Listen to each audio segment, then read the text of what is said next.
بسم اللہ الرحمن الرحیم۔ السلام علیکم، آپ کا دوست سلمان حیدر۔ دعا ہے پروردگار سے کہ اس نے آپ کو اور آپ کے اہل خانہ کو اپنی حفظ و امان میں رکھا ہوا۔ پاکستان کی اکانومی کے حوالے سے کچھ اچھی خبریں ہیں، لیکن کام کس کا ہے، کر کون رہا ہے، یہ ضرور ڈیفینیٹلی سوال ہوگا۔ اور ہاں، کہیں ڈنکے بجائے جا رہے ہیں ڈونلڈ کانفرنس کے سلسلے میں۔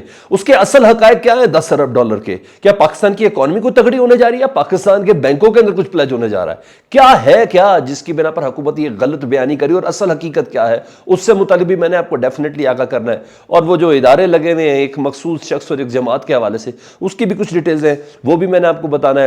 انصار عباسی صاحب نے آج ایک سٹوری دی ہے، اس کے متعلق بتانا ہے وہ سٹوری فیڈ کسی نے کی ہے، وہ کس نے فیڈ کی ہے، اس کے مقاصد کیا ہیں، یہ ڈیفینیٹلی اس آسپیکٹ کی بھی طرف جائیں گے۔ کافی اہم چیزیں ہیں، کافی اہم چیزیں۔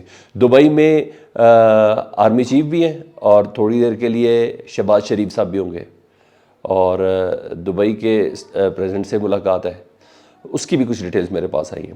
چیزیں انٹرسٹنگ ہیں، آپ نے مکمل سننی ہے۔ پاکستان کی اکانومی کے حوالے سے بہرحال اچھی چیز ہے، مجھے تھوڑا سا ریلیف کا سائن ملا، وہ میں نے آپ کو ضرور بتانا ہے۔ سب سے پہلے میں ذرا الیکشن کمیشن کے فیصلوں سے متعلق بتاؤں۔ مسلسل باعث ہو رہے ہیں، اب ہمیں شک کی کوئی گنجائش بھی نہیں رہی، ہمیں نظر بھی آ رہا ہے نظریہ ضرورت کے تحت اور بغض عمران اور بغض پی ٹی اے کے تحت ان کے زیادہ تر فیصلے ہوتے ہیں۔ ہاں، ایک طرف پی ٹی اے کے خلاف بہت سخت فیصلہ کرتے ہیں نا، تو پی ڈی ایم کے خلاف ایک ہلکا سا کوئی فیصلہ کرتے تاکہ کوئی بیلنسنگ ایکٹ ہو جائے، کوئی سکور برابر ہو جائے، اور وہ فیصلہ اتنا سخت ہوتا نہیں ہے۔ تو کل جیسے کہ ایم کیو ایم کی درخواست تھی نا بلدیاتی الیکشن ملتوی کرانے کے حوالے سے، الیکشن کمیشن بڑا سخت سٹانس لیا، اسی طرح کا سخت سٹانس لیا جس طرح اسلام آباد کے بلدیاتی انتخاب کے لیے لیا تھا، اور پھر وہی ہوا کہ بلدیاتی انتخاب نہیں ہو رہے اسلام آباد میں بھی۔ تو ایک سٹانس لیا انہوں نے، کہا نہیں جی بلدیاتی انتخابات 15 جنوری کو ہی ہوں گے۔ اچھا یہ ہو تو آج انہوں نے عمران خان صاحب کے الیکشن کمیشن میں وارنٹ گرفتاری جاری کر دی ہے۔ چلے کر دی ہے، کیا اس قابل ہیں، یہ اہل ہیں، یہ ایک بڑا سوال ہے، ابھی آگے آپ کو بتاتا ہوں۔ عمران خان صاحب کے وارنٹ گرفتاری جاری کیے، فواد چودھری صاحب کے وارنٹ گرفتاری جاری کیے، اسد عمر کے وارنٹ گرفتاری جاری کیے۔ الزام ہے انہوں نے الیکشن کمیشن کی توہین کی تھی، جس کی بنا پر الیکشن کمیشن نے ان کو سماعت کے لیے بلایا تھا اور یہ لوگ ادھر نہیں آئے تھے۔ قابل ضمانت ہے یہ وارنٹ گرفتاری، کوئی شک نہیں ہے۔ لیکن میرا سوال یہ ہے، کیا election commission court of law ہے، کسی سیشن کورٹ، کسی ہائی کورٹ، کسی سپریم کورٹ کی طرح؟ کیا ہے؟ میں نے جس سے بات کرنے کا، یہ کر ہی نہیں سکتے، سزا دے ہی نہیں سکتے، یہ والی وارنٹ گرفتاری جاری کر ہی نہیں سکتے، کورٹ آف لا ہی نہیں ہے، سپریم کورٹ کے احکامات ہیں آئین کے حوالے سے، یا ہو ہی نہیں سکتا۔ تو وارنٹ گرفتاری کیسے جاری کر سکتا؟ اور یہ تو وہ ضرور کر سکتا کہ وہ فیصلہ سنا دے، کیونکہ اگر فریقین پیش نہیں ہو رہے، وکیل ان کا پیش تو ہو رہا ہے نا، تو کوئی فیصلہ سنا دے۔ یہ وارنٹ گرفتاری وغیرہ یہ کورٹ آف لا کرتا ہے۔ اچھا یہ بھی چیز ہو گئی۔ اچھا لاہور ہائی کورٹ کے فیصلے کی خلاف ورزی ہے یہ، اور ٹیکنیکل چیز جو ہے نا، جس پہ پی ٹی آئی نے فیصلہ لیا تھا الیکشن کمیشن کے خلاف کہ الیکشن کمیشن اپنے فریم آف ورک میں کام کرے، لاہور ہائی کورٹ کا یہ فیصلہ تھا، الیکشن کمیشن اپنے فریم آف ورک میں کام کرے، انتہائی قدم اٹھانے سے گریز کرے، ایسا کوئی کام نہ کرے جو ان کے دائرہ کار کے اندر نہیں ہے۔ اور یہ کیس تھا 17 جولائی کے لیے الیکشن کمیشن نے بلایا تھا۔ فواد چودھری صاحب نے کہا ہے کہ قابل ضمانت وارنٹ جاری کرنا ہائی کورٹ کے فیصلے کی توہین ہے۔ کیس کی تاریخ 17 جنوری تھی، جان بوجھ کر اس کو آج رولز کے خلاف مقرر کر کے فیصلہ دیا گیا ہے۔ الیکشن کمیشن کے بونے ممبران کا یہ ایک جانبدار فیصلہ ہے۔ ہائی کورٹ میں توہین عدالت کا مقدمہ دائر کریں گے الیکشن کمیشن کے حوالے سے کے خلاف کہ ہائی کورٹ کے فیصلے کی انہوں نے توہین کی ہے۔ الیکشن کمیشن باقی میرا بھی ایک سوال ہے کہ معنی خیز چیز ہے کہ ایک کیس کی سماعت ہی 17 جنوری کو ہے، اور اس کیس کا فیصلہ 10 جنوری کو آ جائے، ہے چنبے کی بات نا؟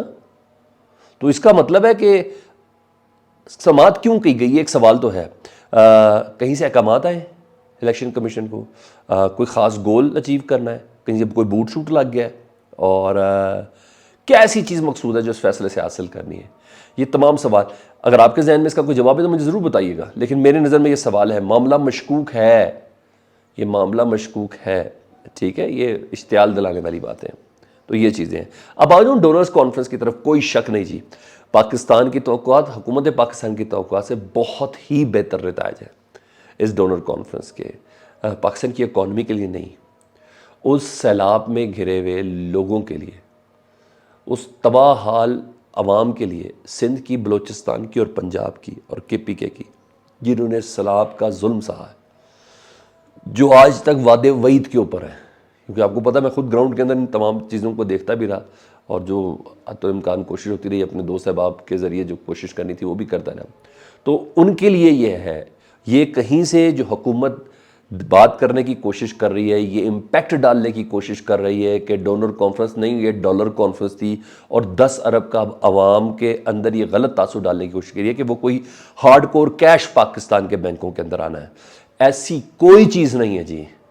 کوئی آئی ایم ایف طرز کی یہ امداد نہیں ہے. آئی ایم ایف طرز کو بھی ہم نے پیسے دے رہے تھے، بیشتر پیسہ اس میں ری شیڈولڈ ہے، ہم قرضے کی مد کے اندر ہی لے رہے ہیں، ہماری امداد ہی کی گئی ہے، یہ پلج کیے گئے ہیں، یہ پلج کیے گئے ہیں. بینک کب سے آپ کو دینے لگ گئے ہیں؟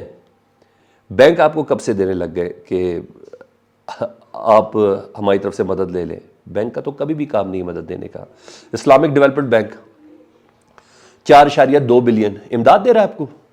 اچھا جی، مجھے بتا دیں ورلڈ بینک 2 بلین امداد دے رہا ہے آپ کو؟ نہیں، قطعاً ایسا نہیں ہے. یورپی یونین 500 ملین. اچھا، یہ تمام ملا کے کوئی 1 ارب بن رہا ہے، تو اس کا امپیکٹ یہ ڈالنے کی کوشش کی جا رہی ہے. ایسا کچھ بھی نہیں ہے، میں آپ کو اصل چیز بتا رہا ہوں. یہ اپنی این جی اوز کے ذریعے کام کریں گے، ٹھیک ہے، پاکستان کے سیلاب زدہ علاقوں کے اندر، ان کی ریلیف کے اندر ہے. کچھ سرمایہ کاری بھی ہے اس میں، ٹھیک ہے، یہ انہی کے لوگ کریں گے. اچھا، یہ وہ کوشش نہیں ہے جو پاکستان کو ڈیفالٹ سے بچا سکے، وہ پلاننگ نے چلنا ہے، وہ آئی ایم ایف نہیں کرنا ہے، ٹھیک ہے. وہ سعودی عرب ڈائریکٹ کچھ کرے، جو بھی میں آپ کو آگے بتانے لگا ہوں، وہ یو اے ای ڈائریکٹ کچھ کرے، وہ چین ڈائریکٹ کچھ کرے، وہ ہے. تو یہ تو اس کا پورا حساب دینا ہے جی. پہلے بھی کئی کیسز بھگت چکے. تو یہ منصوبے سرمایہ کاری کے ہیں، سیلاب زدگان کی بحالی کے ہیں، اور تعمیرات کے کام ہیں. یہ آپ نے ذہن کے اندر رکھنا ہے.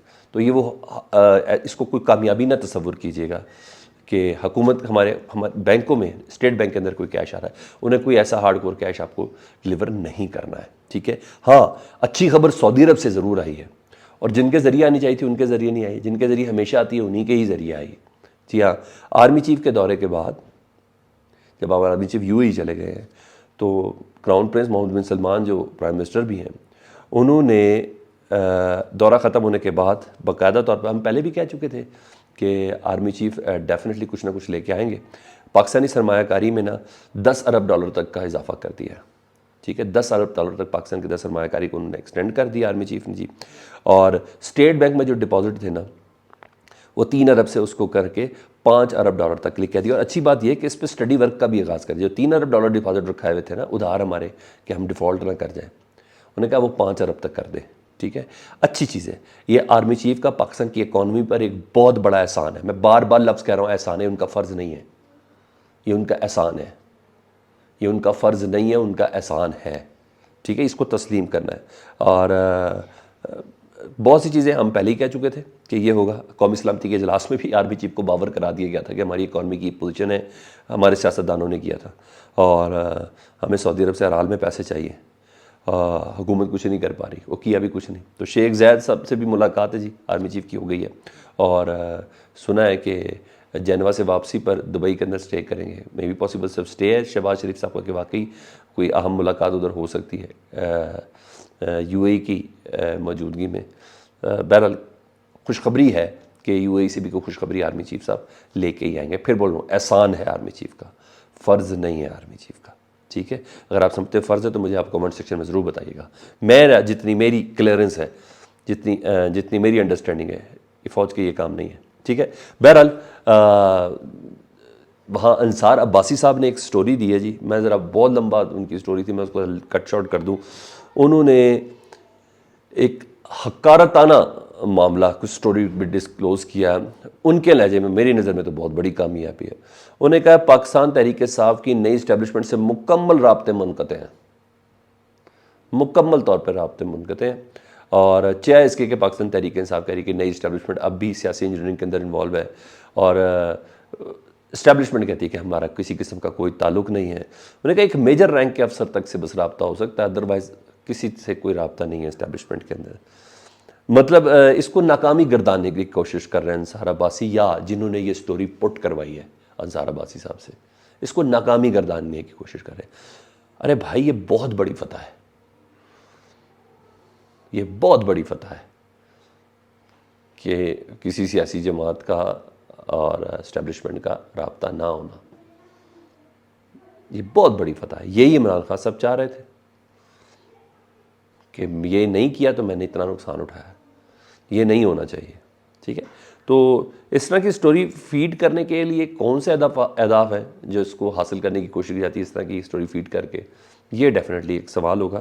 میں کوشش کروں گا کہ اس کا کوئی جواب مجھے ملے تو آپ تک ضرور پہنچاؤں. اپنا بہت خیال رکھیں. اللہم صلی علی محمد و آل محمد.